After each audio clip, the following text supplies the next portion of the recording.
How about now? Oh, wow. Okay, that helps.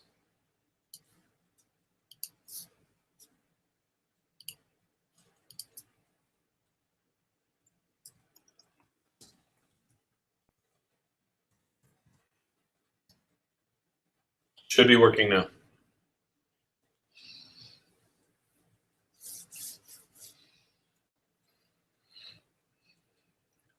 Sound, sound, sound, sound, sound, sound, sound, sound, sound, sound, sound. Give me some sound. Oh, yeah, great. Air can. Okay, yeah, perfect. All right, yep, I was great. Okay, we're here. Wonderful. All right, let me pull up the document. I think it's customary to just fuck around for 6 minutes and get lost before we start this segment here.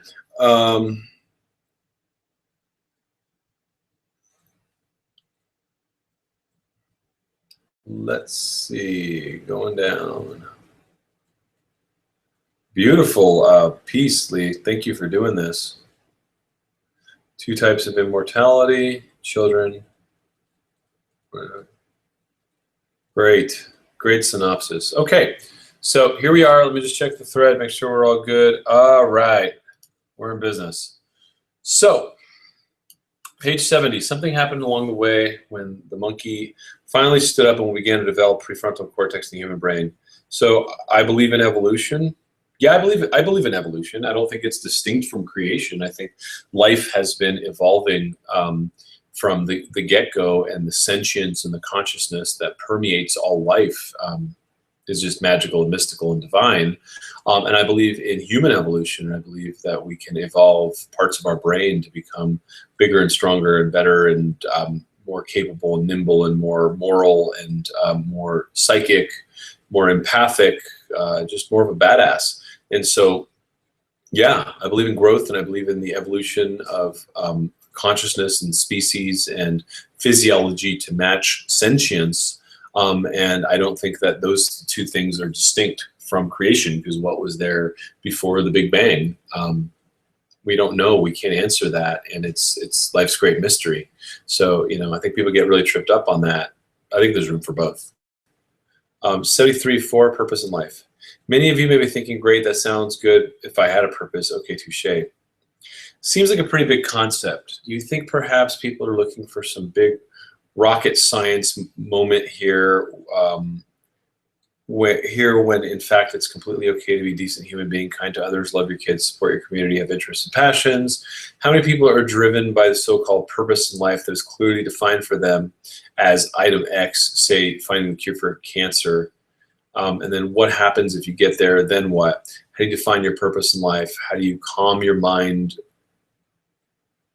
And you will know, you say you'll calm your mind and you'll know your purpose. People really struggle with this. Maybe we're all looking too hard, big concepts. Talk more about all this, please. Yeah, okay, let me unpack that.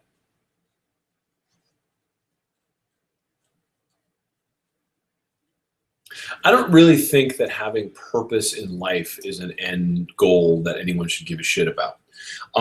I think becoming self-aware and being more sentient and being more connected and tapping into the living, breathing joy and wisdom and beauty that is the universe is really where it's at. And then you tap into the flow or the currency of life, which can then put you on a path of purpose.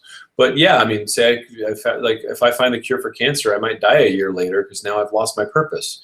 And so I think that because we're so purpose driven in this culture, it's a very young orientation, right? You're like, I gotta plug this into something, right? And instead of just stepping into being.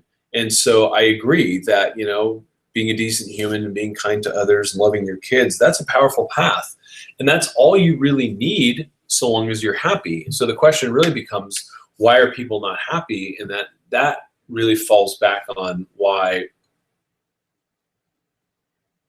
we're not connected, why we're not dialed into the purity and the beauty and the enormity of who we are.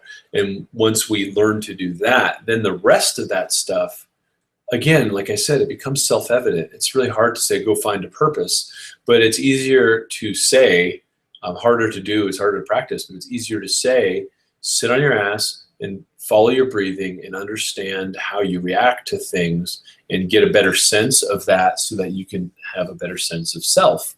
And in doing so, in understanding self, then you realize that 80% of what we do to project this notion of purpose on this thing called life is really ego-driven, and it's basically the identity that I need to portray of myself, the person that needs to be loved, the person that needs daddy's approval, the person that needs mommy's love, the person that needs to show those guys in high school, all that kind of stuff.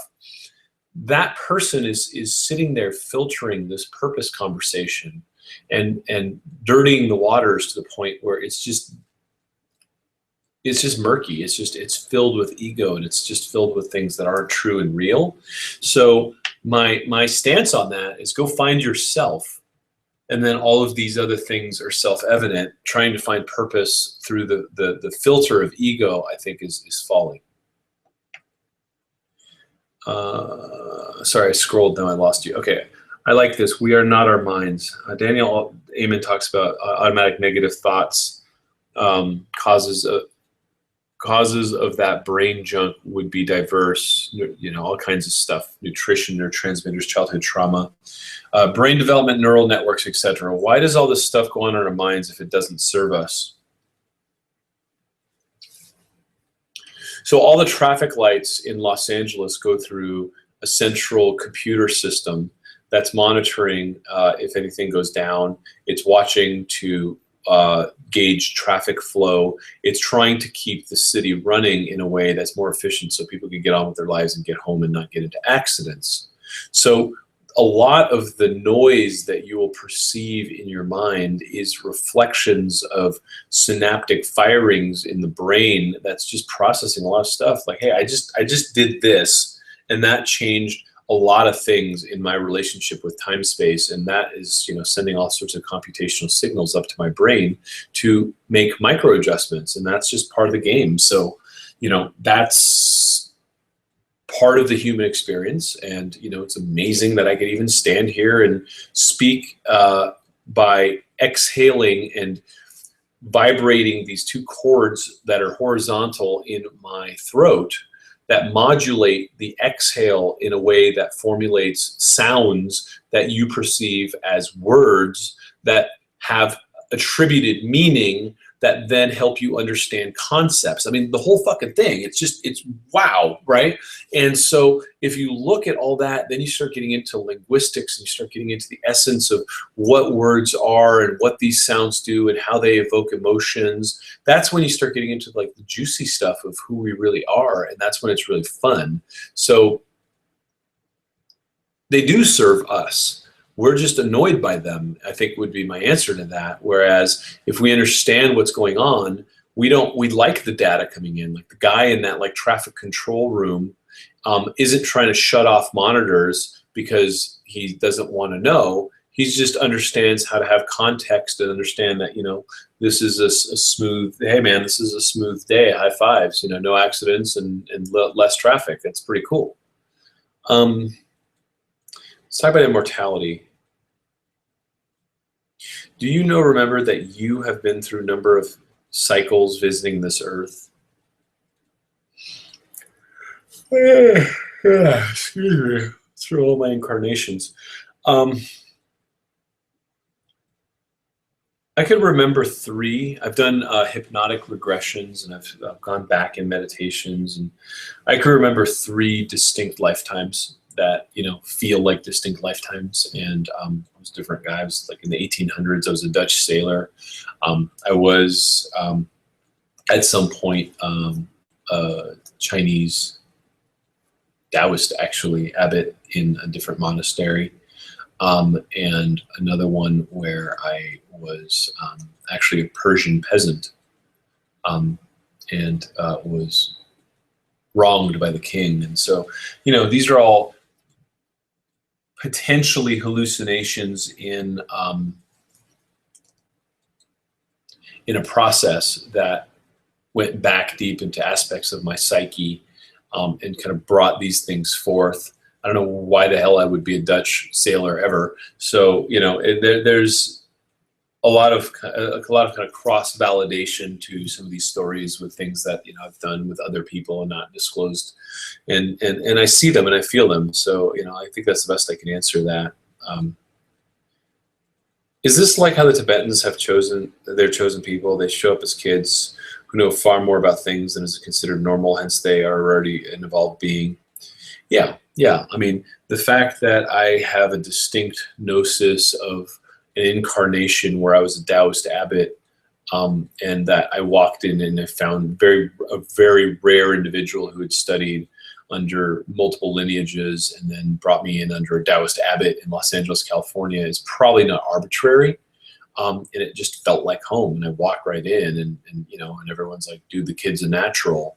Well, there might be you know, a much deeper reason to the fact that I was a natural, was that, you know, I was home, right? So yeah, I think there's a lot there. Page 70. I'm gonna kind of look at how much more we have to see if I'm going too slow or too fast. I think we're good.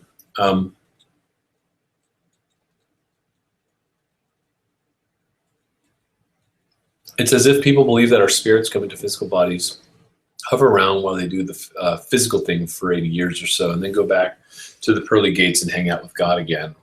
Well, yes, that's what I thought I was supposed to accept, the gates and the God part. So there must be still some assigning to a physical body process. I guess I still need to think of spirit or some sort of bubble that's sitting around us, but is it more like having an unleashed broadband connection to the universe? Yeah, I mean, think of it this way. Think of it in terms of, a lot of traditions say this, and I think it's pretty consistent with my experience of reality, which is, for whatever reason, we incarnate in this human expression to have this human experience. We elect, most of us elect, the dominant majority of us elect to wipe our memory and have a pure human experience, and then certain elements of that kind of unpack, whether it's through our DNA or through some sort of cosmic flute that Krishna plays, that unpack and kind of wake us up to different elements of our history unbeknownst to us. And some of us cheat and do hypnotic past life regressions and stuff and kind of get into that. But there's a reason for it, because the Earth School is a very powerful, amazing place to deal with concepts in physical reality, and really, you know, be inside of an experiment that, you know, is not necessarily always about abundance. And there's a lot of strife, there's a lot of conflict and issues and challenges that we face in our world here, and it helps bring out our sorry, I just want to make sure you guys are still in the chat room there. It helps bring out our humanity.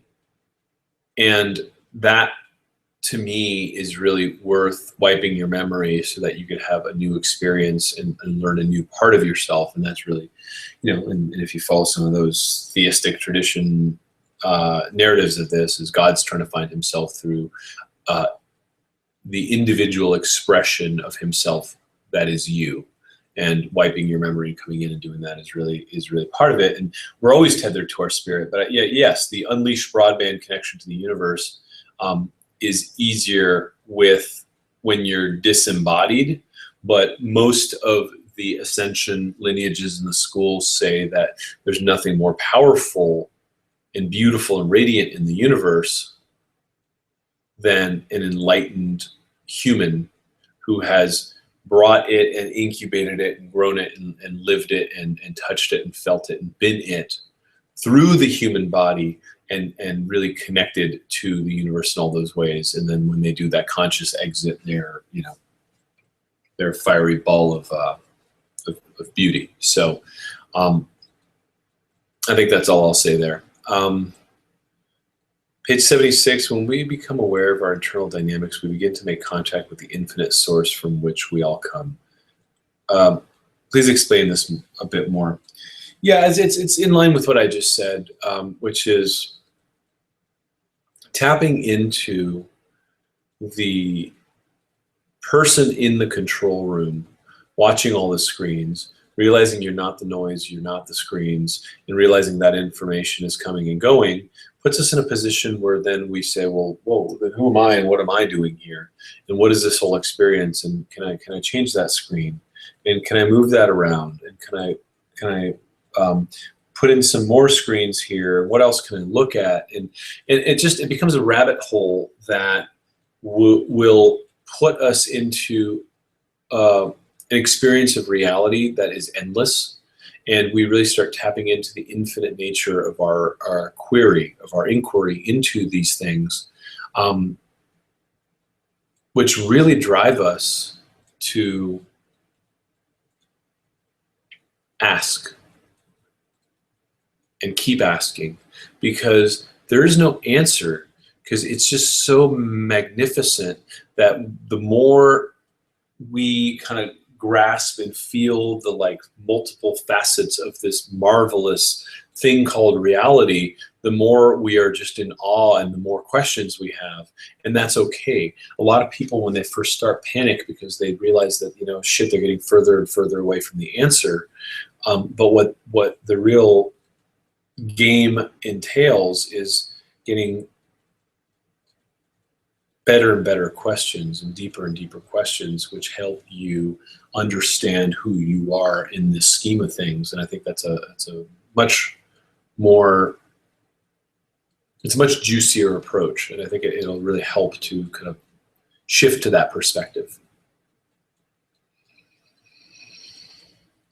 When we realize that we're truly light and consciousness, we stop identifying with our physical appearance. Stop identifying, but still caring. Is the physical body that's going to deteriorate if we don't take care of it? Surely. What if people want their physical body to look pretty? Is that our ego or vanity? So let's be very clear about this. Your physical body is your chariot. It is your carrier. It is the reflection of your inner state, and it is the vessel that you need to love and nourish and carry with you through this human experience. And there's nothing more important than taking care of it and bringing it along for the ride. But the distinction is to know that this vessel is a physical reflection of the inner dynamics and the soul and the spirit that you are, and that you are way more than your physical body, and that when you are done with this physical body, you will never cease to exist. That's the point. Every atom in our body is borrowed from the earth and will return to the earth. The more we realize this and evolve, the more activated our light body becomes, the more we're able to, the more we are a light unto ourselves, rendering this cycle complete. At this point, we could choose to be reborn or not, but our conscious awareness comes with us, and the veil of darkness, more appropriately ignorance, is lifted. So you are saying that if we are reborn, we should come back into our next physical body as a more evolved spiritual aware being, not having to relearn the same lessons? No, I'm not saying that, actually, because we can do that and choose to reincarnate, or I know a lot of advanced souls that have incarnated in very terrible situations and have also blanked their memory. And I will look at them and say, holy crap, I've known you from back in the monastery days, and now you are a single mother and addicted to crack and are in a really terrible situation. You totally get it, but you're in life's armpit, and you elected a very challenging incarnation because you thought you were ready for it. So it's just, you know, everyone's on a path. Everyone's trying to figure out a different facet of this wonderful, beautiful question.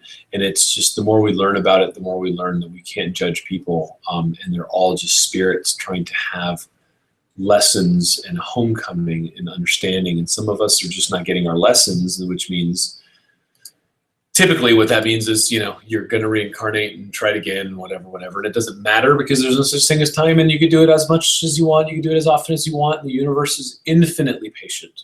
But you will get your lesson one way or another, and you will keep trying until you kind of figure it out, and that's fine. So what about the statement? We can choose to be reborn. So again, it sounds like to me that we can check out there is going to be a guy with a clipboard asking if we want to go around this ride. Yeah, but I mean, it's you can elect to have the experience that you want to have. Some schools say that there's a waiting list to get back onto the earth because, you know, it's just such a cool game right now. But yeah, I mean, you could. The only people I hear that have trouble with that, and in my experience, I've found that to be true in some of the kind of astral realms, is people who commit suicide. Have a hard time at like reincarnating because of just, you know, kind of the nature of that act. But yeah, it's infinite. You know, it's like a video game. You just respawn.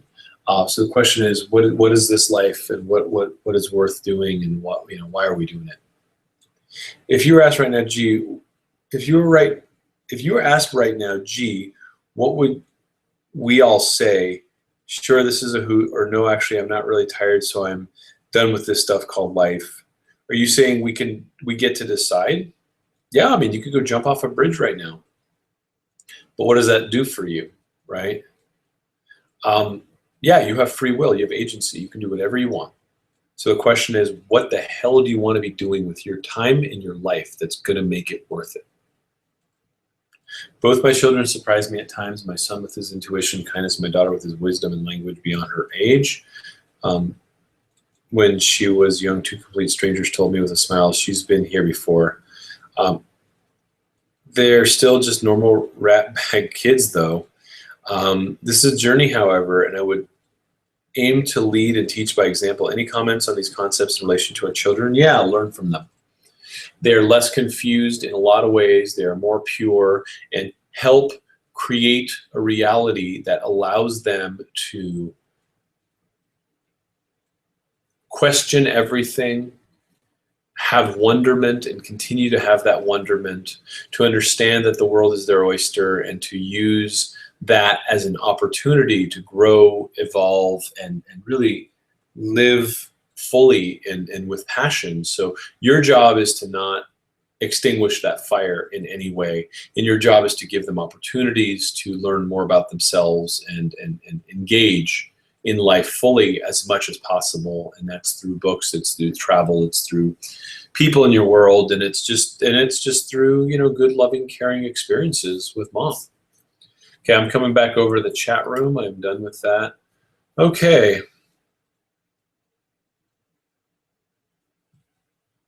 Joanne, what if one's purpose is to give back and make the world a better place, but not about ego? Great.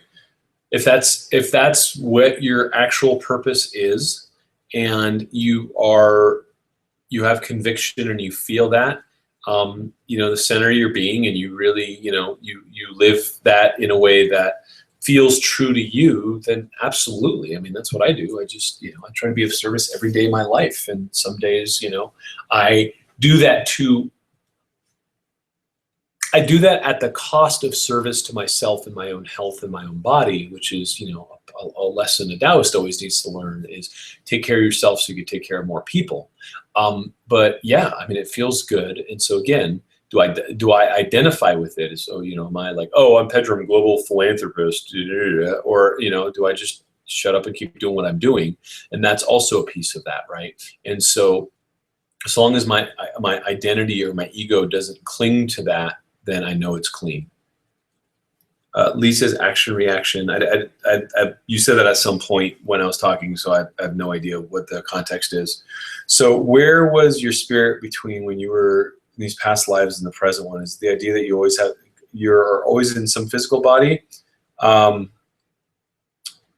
I mean, you could come in and go, but again, there's no such thing as time. So I'm also, you know, in spirit right now, and I'm also in a time when I have moved beyond this physical body, and am in spirit right now. I could also be in my next incarnation right now. I could be in my past incarnation right now. Once you remove the barrier of time in your consciousness, you'll realize how limiting it is to not just our perception, but to our definition of self. And so just sit with that for a minute. You've blown my mind a bit here, Pedro. That deciding question is that it was about making the decision yourself to come back to the earth or not. Thanks for this discussion. Enjoying your evening with your friends and family. Incredible discussion. Thank you, guys. Thank you very much. Wow, look at that. 6 o'clock on the money. Cool. I'm going to go have dinner with some friends and family and enjoy my son and enjoy being his dad and be okay with that being exactly what my job is tonight. So big love to you, and I'll see you all next week. Thank you.